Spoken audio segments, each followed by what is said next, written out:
The undercover lady boss walks into her own diner, shocked when the manager tells her to leave.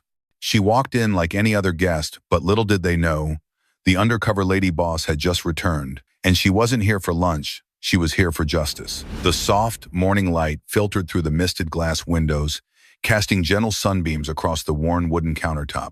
Maggie Lawson's slender, graceful hand known later with utmost respect as the undercover lady boss gently brushed over the countless carvings etched into the counter's surface. Generations of customers had left their memories here, names, numbers, hastily carved initials each, a testament to mornings filled with the scent of fresh pastries and the echoes of joyous laughter. But today, amidst the unusual stillness of the morning, Maggie felt only emptiness. Her heart grew heavy, as if the very soul of Maggie's place was sinking beneath the weight of troubling news. In the pocket of her coat lay a folded letter from the hospital, its sharp creases unable to contain the cold finality of its words. Benign tumor detected, but immediate treatment required. 6 months of therapy. Stress must be minimized. And 6 months? How could a woman who had dedicated 20 years of her life to these beloved eateries simply walk away for that long? She turned toward the window, where once vibrant red geraniums now stood in parched, barren soil. A small corner of her heart cracked. Her mother, her lifelong companion, and the co-founder of Maggie's Place had passed away less than 2 months ago.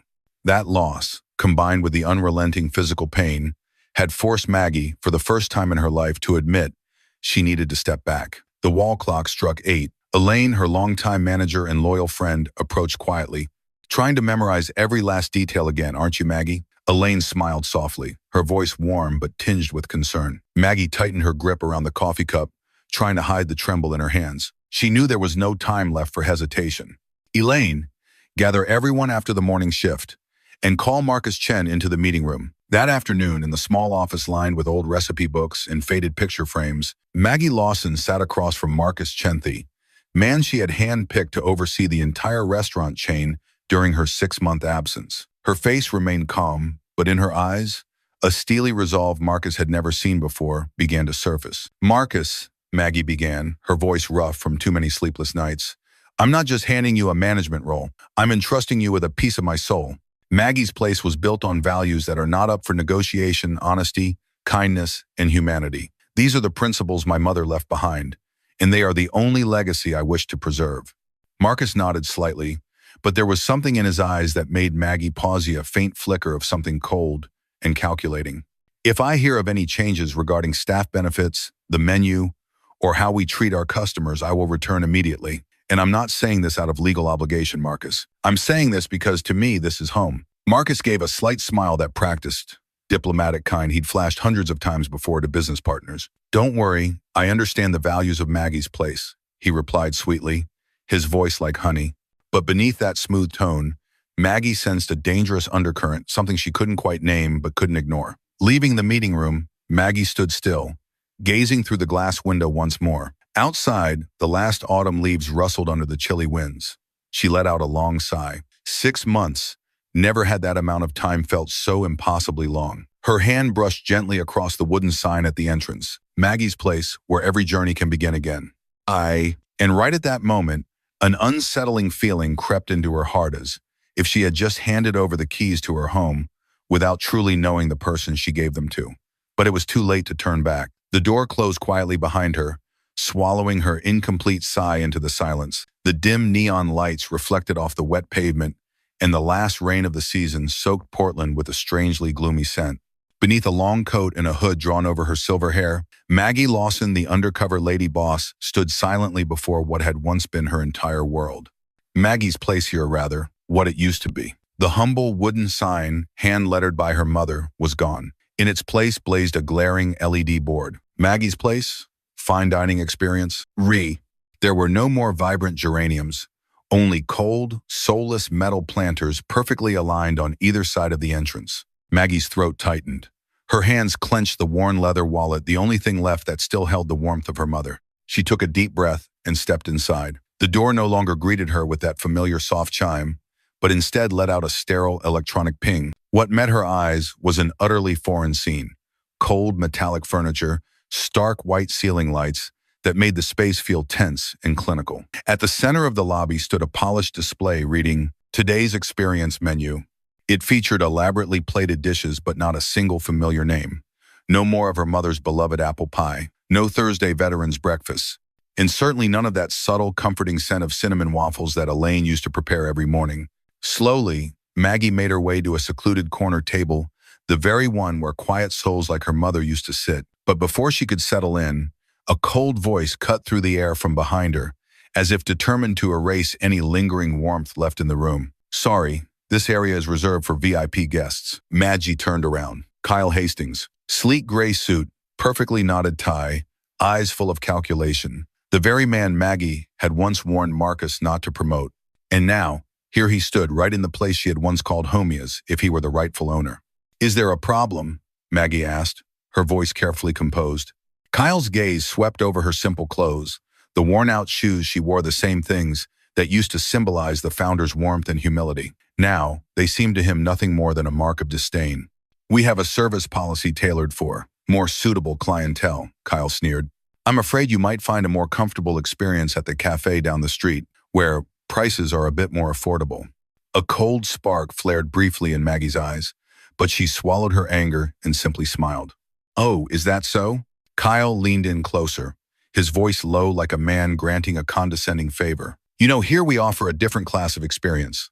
Not everyone fits that style." And that was the exact moment Maggie realized. Everything she had built over the last 20 years had been wiped away in just 6 months. In that very instant, she also decided not to waste even a second drowning in anger. An enemy should never see the storm coming until it's already swept through and taken everything. She stood up straight, her eyes cold and sharp. "Thank you for showing me the true face of this place." Kyle frowned slightly, but had no time to respond. Maggie strode away, her footsteps ringing through the soulless space Kyle took such pride in. Stepping out into the rainy street, Maggie didn't rush back to her hotel. Under the faint glow of the street lamp, she whispered a promise to herself. "All right then, Kyle. If you really want to know who the Undercover Lady Boss is, you're about to find out."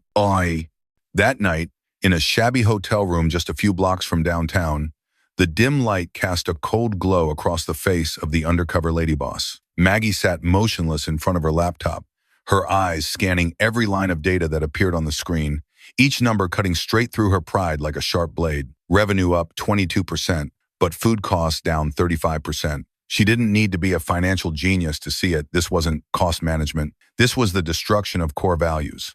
She flipped through the personnel records. Familiar names disappeared one after another. Darnell, the chef who had dedicated 12 years of his life, labeled as violated food safety regulations. Lucia, the waitress who remembered every customer's favorite dish marked for non-cooperative attitude. Joseph, the young man who used to scrub every corner of the kitchen on the busiest day, terminated for frequent tardiness. It was a systematic purge, and the name behind every decision, none other than Marcus Chenthi, man Maggie had trusted with her entire legacy. Before she could even take a breath to swallow the bitterness rising in her throat, her phone buzzed. A message from an unknown number. "Not safe to talk. Meet me at River Park, bench by the duck pond, 8 p.m. Elaine." At 7:55 p.m., Maggie stood in the shadows near the old bench. The wind rustled through darkened trees, and light raindrops shimmered on the lake's surface under the dim park lights. As a small, familiar figure approached, Maggie exhaled, but her heart clenched when she saw Elaine's face. A dark bruise stretched from her cheekbone down to her jawline, and her eyes were swollen under the yellow glow of the street lamp. "Elaine, my God, what happened to you?" Elaine managed a faint smile, though her lips trembled. "Kyle calls it retraining old staff. His new security guards accidentally pushed me down the stairs when I questioned some suspicious purchasing contracts." Elaine glanced nervously around, then slipped her hand into her pocket and discreetly handed Maggie a small USB drive. "Everything's in here. Shady transactions, contracts with cheap suppliers that Kyle brought in, and worst of all, the plan to sell the entire Maggie's Place chain to Pinnacle Restaurant Group." Maggie clenched the USB tightly, her knuckles turning white. "Pinnacle? We never even considered franchising." Elaine nodded bitterly, her eyes filled with regret. "Marcus and Kyle already planned it all out. When you return, they're just waiting to hand you a financial report filled with flashy numbers, then convince you to sell everything at a good price. They're calling it a dignified rescue package." Maggie stood motionless, her lips pressed together so hard they began to bleed. The next morning, in a small cafe where the sound of the espresso machine drowned out every conversation, Maggie met the one man she knew could turn this whole fight around: Carlos Mendez, the former IT manager. Carlos looked older, worn out after just a few months. But when Maggie slid the USB across the table, his eyes lit up with determination. "What do you need me to do?" he asked. "Restore system access and install a few eyes where Kyle won't see them." Carlos straightened up, folding his arms, his gaze sharp just like the old days, when he guarded the restaurant's security system as if it was his own personal honor. "You know, they think I'm completely locked out, but your high-level admin account, it was never fully erased. There's still a back door, and I'm going to open it." Maggie allowed herself a small smile. For the first time in months of turmoil, she felt the faint glow of light at the end of the tunnel. The undercover lady boss had found her allies, and the real battle was just beginning. Maggie quickly realized this wasn't just a rebranding of the restaurant, it was a full-scale transformation, and it reeked of something far darker. The old meeting room, once filled with warm staff gatherings and heartfelt moments, was now locked tight, turned into Kyle Hastings' private office. But Maggie knew memories didn't live within walls. They lived in numbers, in digital footprints Kyle never imagined she could track. With help from Carlos Mendez, the former IT manager Maggie had personally mentored when he was just a struggling college student washing dishes at night, they quietly reopened hidden access points Kyle believed were long shut down. "We have a small window, about 72 hours before he realizes," Carlos said during their secret meeting at a small riverside cafe, the same place where they used to dream up new ideas for the restaurant's future. Maggie sat frozen as the screen in front of her displayed the email thread between Kyle and Marcus Chen, the very man who had once been her trusted right hand. The words glared back at her in cold, calculated lines. "Phase 1 complete. Prices raised. Costs slashed. Reported profits are up enough for Pinnacle to approve Phase 2. When Lawson returns, everything will be perfectly packaged to force her to sell." This wasn't just betrayal. This was a blatant corporate takeover. Maggie clenched her fists so tightly her nails dug into her palms, but she felt no pain. That evening, by the lakeside park, Maggie received a text from an unknown number. "No calls, no replies. Meet me at bench number 4 at 9 p.m. Important." Maggie immediately recognized the handwriting in the message. It was Elaine.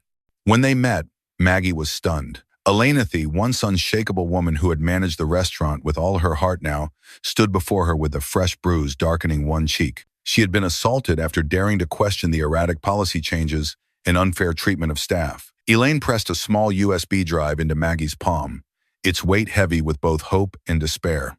"I've gathered everything. Shady transactions, falsified ledgers. There's even camera footage of them ordering ingredient cuts and using cheap additives as replacements." Maggie took Elaine's trembling hand, her eyes blazing with resolve. "Elaine," she whispered, "they think Maggie's place is just walls and profit reports. But they forgot. The true heart of this place is people like you, like Carlos, like Darnell. And that's something they'll never be able to buy." Together with Carlos and Elaine, Maggie began crafting the perfect plan. She had the old surveillance system restored and Kyle believed had already been replaced. Carlos discreetly installed hidden micro cameras in the boardroom and management office where Kyle and Marcus often met to discuss their private business. Emails, invoices, and incriminating footage began piling up in a hidden safe Maggie kept in the small lakeside house once her mother's lavender garden. Carlos looked up from the sea of damning data, his worried eyes now glinting with a mischievous spark. "We're almost there, Maggie. It's time to set the stage for the final reveal." Under the soft, hazy glow of a bustling Friday night, the undercover lady boss Miles Donovan stepped into her most daring role yet. Dressed in an elegant evening gown, with a sleek black wig and perfectly round glasses, she was no longer the frail, exhausted woman from 6 months ago. Tonight, she became Victoria Harrington, a shrewd investor from New York, a hunter of undervalued restaurant chains, looking to make her next acquisition. As she walked into Maggie's place, no one recognized her. Not even Kyle Hastings, the arrogant general manager who once dared to throw her out of the very establishment she had built with her youth and her dreams. He rushed over eagerly, shaking hands with enthusiasm, his eyes glittering with ambition as he was introduced to Victoria. "Shall we sit and talk, Miss Harrington?" Kyle offered, leaning forward with polished charm, though the calculating gleam in his eyes betrayed his intentions. Miles smiled faintly, letting her gaze sweep over the cold, hollow room. Once filled with memories and laughter, now it stood sterile, gleaming tables, unfamiliar staff, and robotic service smiles. Kyle launched into his practice pitch. In just 5 months, I've slashed ingredient costs by 30%, raised menu prices by 40%, and replaced all the high-wage employees with cheaper, seasonal labor. Profits have skyrocketed. The perfect acquisition deal for Pinnacle Restaurant Group should be finalized within a few weeks. Through the discreet earpiece hidden beneath her styled hair, Miles heard Carlos's calm voice from the surveillance van outside. Everything's recording perfectly. You've got 5 more minutes, just enough time to get him to confess everything. Miles swirled her glass of red wine slowly, her voice laced with casual challenge. And tell me, Mr. Hastings, are these profits really sustainable, or just a hastily painted picture to push the former owner into a quick sale? Kyle scoffed, completely unaware of the trap tightening around him. The old owner? She's done. Sick. Broken. When she returns, I'll have the contract ready on her desk. Numbers so dazzling she won't dare refuse. She's weak, you know? The type who puts far too much emotion into business. Miles's lips curled into a knowing smile. The time had come. In one smooth, deliberate motion, she removed the sleek black wig and pulled off the thick-rimmed glasses. The room fell utterly silent. Familiar, beloved features emerged, seasoned now by hardship, but no less commanding. Silver strands of hair shimmered beneath the lights, and her eyes burned with unwavering pride. I do hope, she said clearly and icily, that you'll still see me as weak when I sign the termination papers for you, Kyle. Shock washed over every face in the room. Kyle stood frozen, his lips trembling. You can't be. At that moment, the entrance doors swung open. Attorney Diana Winters strode in confidently, a thick folder in hand, followed by 2 uniformed police officers. Kyle Hastings, you are under arrest for embezzlement, financial fraud, and abuse of power for personal gain. Everything has been recorded, Diana declared, presenting the arrest warrant. Marcus Chen was escorted out immediately, his face pale as a sheet. The entire crowd of customers and staff stood in stunned silence, watching the man who once controlled them being led away in handcuffs. No one raised a word in his defense. Miles Donovan, the undercover lady boss, stood at the heart of the restaurant, her eyes sweeping across the space that had once been corrupted, and softly declared, Maggie's Place will never be just a place for fine dining. It's a homea breath of the community. And I'm back to restore exactly that. A wave of applause broke out strong, heartfelt, and unrelenting. A new chapter of Maggie's Place had officially begun, with the rightful woman standing proudly where she belonged. But before the moment could settle, Kyle suddenly sprang to his feet, his chair screeching loudly against the floor as it crashed into the wall. His face turned crimson with rage and panic, his eyes bloodshot with wild desperation. You think a little charade like this can bring me down? He bellowed, his voice echoing through the now silent restaurant, broken only by the pounding of anxious hearts. He pulled out his phone, hands trembling with fury, frantically dialing. Then, locking eyes with Miles, who stood calmly beneath the warm lights, unshaken, he spat. You think you've got evidence? This is nothing but doctored footage. I have lawyers. I have investors behind me. You'll never take me down. Oh? Diana Winters, Miles's attorney, stepped forward, her voice firm and cutting like a blade.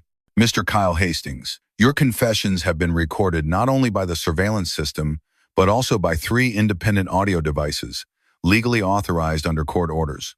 And just so you're aware, everything you've done today has been live-streamed directly to the City Business Council's platform. Tell me, who exactly is going to back you now? The main doors swung open.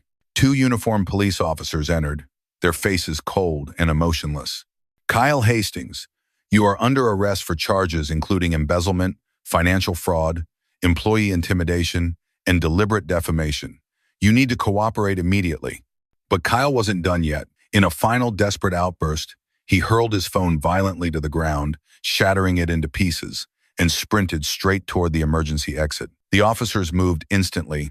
Just as his hand reached for the door handle, a precise takedown brought him crashing to the floor. The cold, metallic click of handcuffs echoed through the air. A collective breath was exhaled. Then, out of the quiet, a new round of applause broke out, this time started by Darnell, the longtime chef whose hands had once been forced away from his beloved kitchen. Miles stepped forward, her heels clicking with authority against the wooden floor. She stopped right in front of Kyle. Her eyes held not just pride, but also a quiet, profound sadness. You were wrong, Kyle. The strength of a business doesn't lie in the fabricated numbers you flaunted. It lies in the trust of its people. And that's something you'll never be able to buy.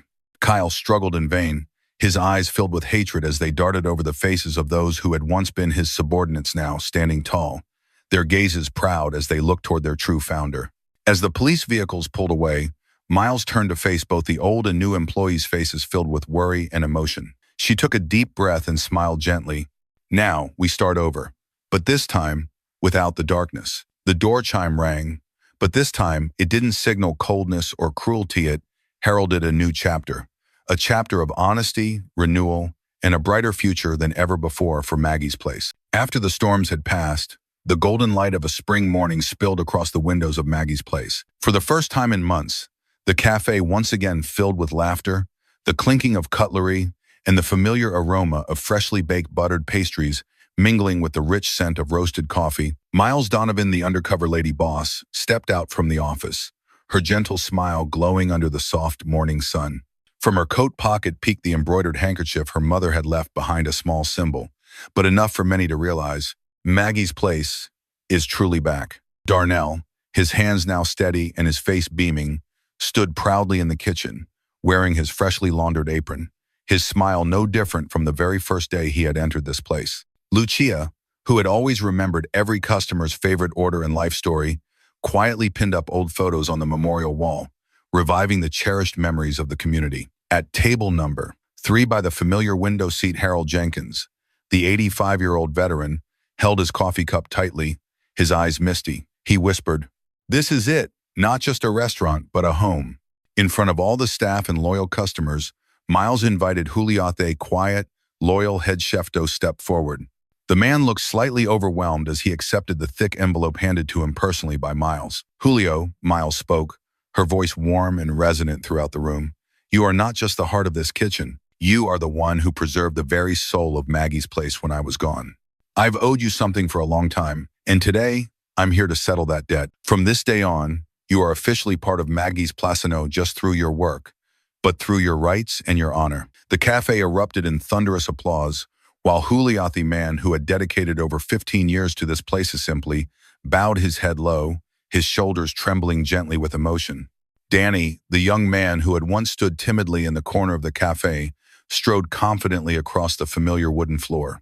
Wearing his new uniform with a shiny name tag that read, "Head of Hospitality," he couldn't hide the happiness on his face. Miles gently patted Danny's shoulder and quietly said, "You stood brave when everyone else turned away. That is the mark of a true leader. Never forget that, Danny." The old photographs were put back in their places. The bright red window frames, the vintage clock on the wall, the worn blue porcelain teacups, all were preserved and restored, as if those dark, stormy days had never passed.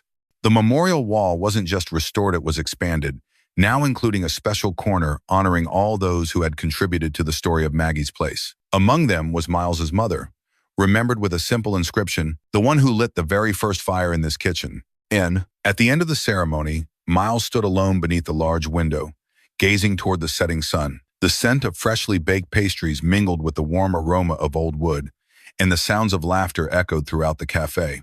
Maggie's place has returned, but this time, stronger and more resilient than ever, she thought to herself, her heart finally light after the long shadows of the past.